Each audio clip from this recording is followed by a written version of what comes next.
नमस्कार। आज आपके साथ डिस्कस किया जाएगा तहसील वेलफेयर ऑफिसर के प्रश्न पत्र को। और ये परीक्षा आज ही के दिन अर्थात 1/11/2020 को आयोजित की गई थी। तो चलिए शुरू करते हैं आज की वीडियो को। तो पहला प्रश्न है, भारत के सिंचित अंचलों में भूमि चिरायता निम्न कारणों से खारा हो रही है। तो इसका जो सही जवाब होगा वो होगा ऑप्शन बी, अर्थात अधिक खेती के कारण। अगला प्रश्न है, बर्फीला तूफान किस प्रकार के प्राकृतिक खतरों के अंतर्गत आता है। तो इसका जो सही जवाब होगा वो होगा ऑप्शन ए, अर्थात वायुमंडलीय के कारण। ऑप्शन ए बिल्कुल सही है। अगला प्रश्न है, हिमालय के किस भाग में हम करेवा पाते हैं। तो ये पाया जाता है ऑप्शन सी, कश्मीरी हिमालय में। तो सी सही जवाब होगा। अगला प्रश्न है, निम्नलिखित में से कौन सी नदी एक दरार घाटी में बहती है। तो यह है ऑप्शन सी, नर्मदा। अगला क्वेश्चन है, कर्क रेखा कहाँ से होकर नहीं गुजरती है। तो पांचवें का सही जवाब होगा ऑप्शन बी, उड़ीसा। बाकी राजस्थान, छत्तीसगढ़ और त्रिपुरा से होकर गुजरती है। पश्चिमी घाट की पश्चिमी ढलानों की भूगोलिक वर्षा क्यों होती है। तो ये होती है ऑप्शन डी, अर्थात दक्षिण पश्चिमी मानसून की ढलान का सामना करने के कारण। डी सही जवाब है। अगला क्वेश्चन है 8वां, टेक्टोनिक गतिविधि के कारण निम्न में से किस झील का निर्माण हुआ है। तो 8वें का सही जवाब होगा ऑप्शन सी, बुल्लर झील का। अगला क्वेश्चन है 9वां, निम्नलिखित में से कौन भारत का सबसे आर्द्र क्षेत्र है। तो इसका सही जवाब होगा ऑप्शन ए, अर्थात उत्तर पूर्वी भारत और पश्चिमी तट। ये सही जवाब होगा। हाँ दोस्तों, अगर आप लोगों को लगता है कि किसी प्रश्न में गलत उत्तर दिया गया है या किसी प्रश्न पे डाउट है तो आप हमें कमेंट के माध्यम से बता सकते हो, क्योंकि ये मेरे निजी प्रयास हैं तो इसमें गलतियाँ रहने की संभावना है। बाकी जब तक ऑफिशियल आंसर की नहीं आ सकती तब तक इनका एग्जैक्ट उत्तर नहीं बताया जा सकता, ये हमारे निजी अनुमान है। अगला क्वेश्चन देखते हैं, निम्नलिखित में से कौन भारत का पहला बायोस्फीयर रिजर्व था। तो जिसका सही जवाब होगा वो होगा ऑप्शन ए, 10वें का ए, नीलगिरी बायोस्फीयर रिजर्व। अगला क्वेश्चन है, स्थानीय आर्थिक विकास को प्रोत्साहित करने के लिए बुनियादी सेवाओं को बढ़ाना और अच्छी तरह से योजनाबद्ध रूर्बन क्लस्टर बनाना ग्रामीण विकास मंत्रालय सरकार भारत ने कितने समूहों को एचपी के लिए स्वीकृत किया है। तो जो 11वें का सही जवाब होगा वो होगा ऑप्शन बी, 6 स्थान होंगे ये, 6 समूह। अगला क्वेश्चन है 12वां, तो यहाँ पर पूछा गया है, सतलुज नदी निम्नलिखित में से किस स्थान पर भारतीय क्षेत्र में प्रवेश करती है। तो इसका सही जवाब होगा ऑप्शन सी, शिपिका के पास, जो शिपिकेला का दर्रा है उसके पास प्रवेश करती है। अगला क्वेश्चन है 13वां, कमेरी या चोली जोजी, चदरू, कमरबंद, चालन या सुथन और घास या पुआल से बना जूता हिमाचल प्रदेश की किस जनजाति की महिलाओं की पोशाक है। तो इसका सही जवाब होगा ऑप्शन डी, पंगवाल। तो यहाँ पर देख सकते हैं आप किस तरह के पेचीदे नाम हैं, तो आपको इन्हें भी याद रखना पड़ता है। अगला क्वेश्चन है 14वां, निम्नलिखित में से कौन सा संयोजित सही है। तो जो यहाँ पर मिलान दिया है, यहाँ पर बताना है कि कौन सा मिलान संयोजित है। तो जो यहाँ पर ऑप्शन डी है, अर्थात वाक्यांग जो नृत्य है ये सही है। वाक्यांग एक नृत्य है जो सही मिलान है, बाकी गलत हैं। अगला क्वेश्चन देखते हैं 15वां, हिमाचल प्रदेश की सबसे प्राचीन कला और वास्तुकला है। तो ये होगा ऑप्शन सी, अर्थात खासा स्टाइल कला। अगला क्वेश्चन है 16वां, निम्नलिखित में से किस पेंटिंग स्कूल को राजा उदय सिंह के शासनकाल में पहली बार शाही संरक्षण मिला था। तो ये मिला था चंबा पेंटिंग को, ऑप्शन सी। अगला क्वेश्चन है 17वां, 2011 की जनगणना के अनुसार हिमाचल प्रदेश के किस जिले ने पूरे देश में सबसे अधिक बाल लिंगानुपात दर्ज किया है। तो ये होगा ऑप्शन डी, लाहौल और स्पीति ने। अगला क्वेश्चन है 18वां, हिमाचल प्रदेश पशुपालन विभाग निम्न में से किस कुक्कुट प्रजाति की उन्नत नस्ल को प्रदेश में लेकर आया। तो ये आया था ऑप्शन सी, आइलैंड रेडको। अगला क्वेश्चन है 19वां, निम्नलिखित संयोजनों का मिलान करें और गलत संयोजन का चयन करें। जो 19वें नंबर का प्रश्न है, इसमें जो गलत संयोजन होगा वो होगा ऑप्शन डी। जो छुथांग है, जो दीपों का त्योहार बताया गया है, ये गलत होगा, बाकी सभी ठीक हैं। अगला क्वेश्चन है 20वां, शिमला पास्ट एंड प्रेजेंट पुस्तक के लेखक कौन हैं?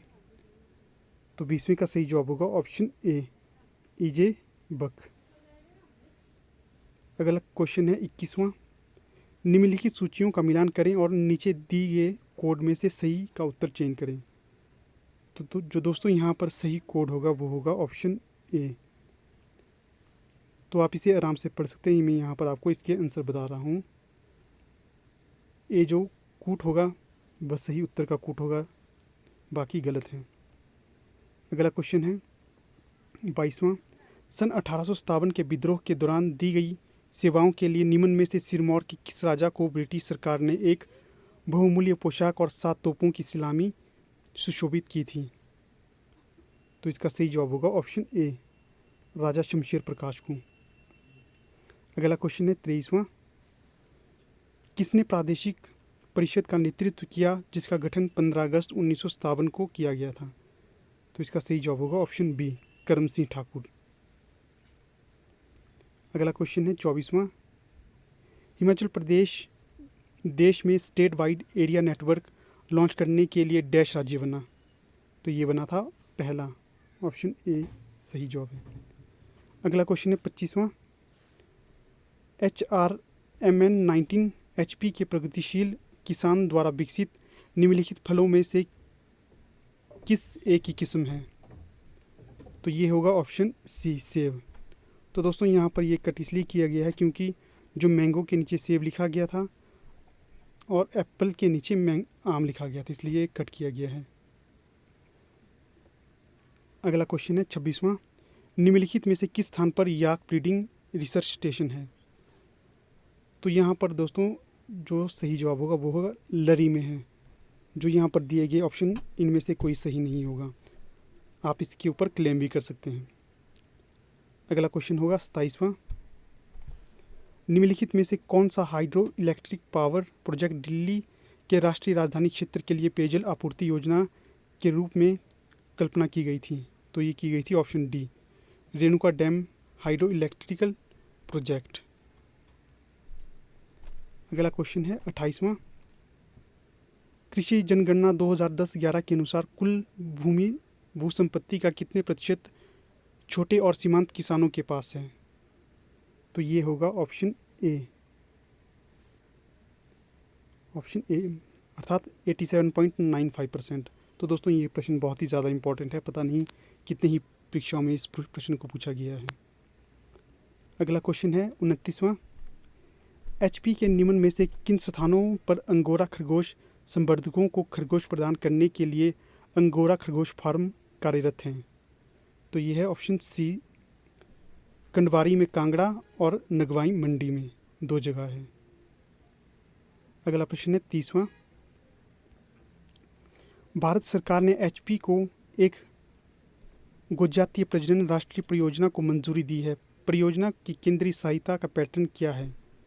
तो ये है ऑप्शन डी, 100%।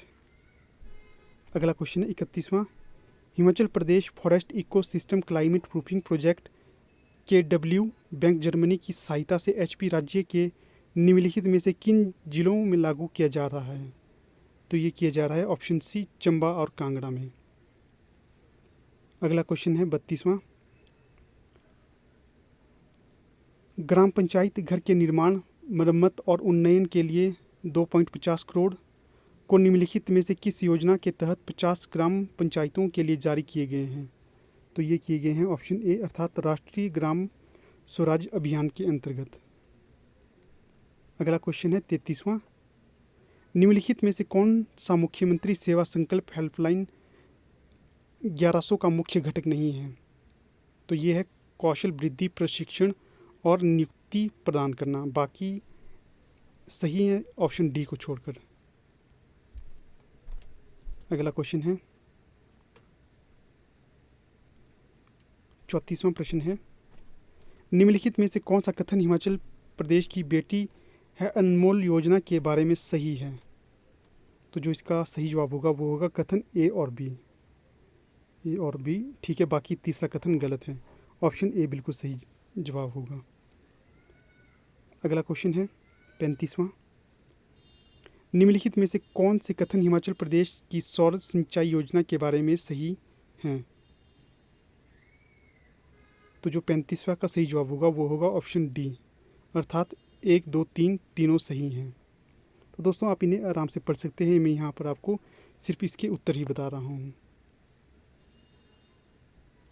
अगला क्वेश्चन है 36वां। निम्नलिखित में से कौन से कथन मुख्यमंत्री शहरी आजीविका गारंटी योजना के बारे में सही हैं? तो जो इसमें कथन सही हैं वो हैं ऑप्शन ए, अर्थात 1 और 2 सही हैं, तीसरा गलत है। अगला क्वेश्चन है 37वां। निम्नलिखित में से कौन सा कथन अटल स्कूल वर्दी योजना के बारे में सही है? तो इसका सही जवाब होगा ऑप्शन सी, अर्थात 1 और 3 सही है। 1 और 3 सही है, जो दूसरा ये गलत है।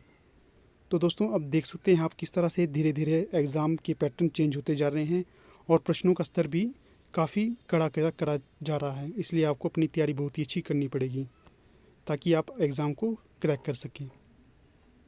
अगला क्वेश्चन है 38वां।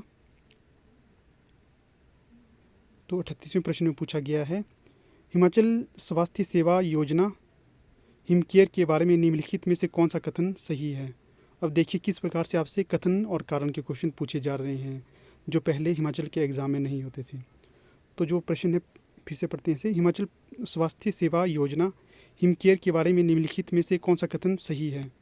जो इसका सही जवाब होगा वो होगा ऑप्शन ए, अर्थात 1 और 2 सही है, तीसरा गलत है। ऑप्शन ए बिल्कुल सही जवाब है। अगला क्वेश्चन है, तो दोस्तों इस क्वेश्चन में मुझे थोड़ा सा संशय है, आप इसे एक बार अवश्य चेक कर लें। जो मुझे इसका उत्तर लगता है मैं वो आपको बता देता हूँ। तो प्रश्न है निम्नलिखित में से कौन सा कथन हिमाचल प्रदेश की पंचवटी योजना के बारे में सही है? तो जो इसमें सही कथन है वो है ऑप्शन बी, अर्थात 2 और 3 सही हैं, ए गलत है। अगला और अंतिम प्रश्न है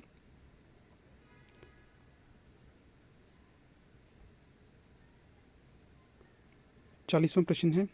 तो दोस्तों यहाँ पर हम 40 प्रश्न तक की सॉल्व करेंगे, बाकी नेक्स्ट पार्ट में लाएंगे क्वेश्चन के उत्तर। तो प्रश्न है 40वां। Which of the following statement are correct about एक बूटा बेटी के नाम स्कीम? तो जो यहाँ पर कथन सही होगा वो होगा ऑप्शन डी, अर्थात 1, 2 और 3 तीनों कथन सही हैं। तो ठीक है दोस्तों, यहाँ पर हमारी वीडियो का समापन हो जाता है। फिर मिलेंगे आपके साथ नए वीडियो के साथ, तब तक के लिए धन्यवाद।